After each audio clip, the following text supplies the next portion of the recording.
Пациент номер 203 има седмично попълване.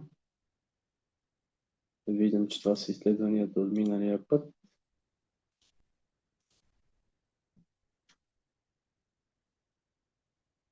Сега съм добавил ето тези новите.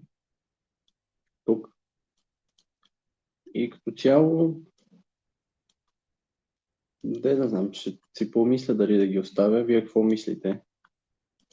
В смисъл по-лесно е, че ли човек да се ориентира, само че със сигурност тук хиксовете ще бъдат когато има нещо, а не когато няма смисъл. Не е готино да имаш затруднен фокус и това да ти се смята като плюс, като тикче. Добре, виждам, че 208 номер се е качил, но сега ще довършим тук. Значи като цяло за пациентът,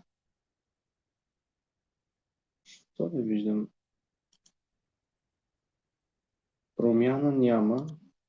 Записано е, че сумарно няма промяна спрямо миналия път. Тоест това е от всичките общо.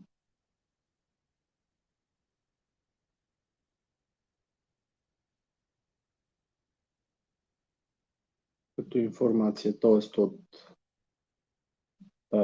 предистория, от обща информация и сумарно няма промяна. Нека да видим все пак основно оплакванията, понеже в тях виждам, че има някакви изменения, които са положителни. Тук особено с нервите, с храносмилането много малко има.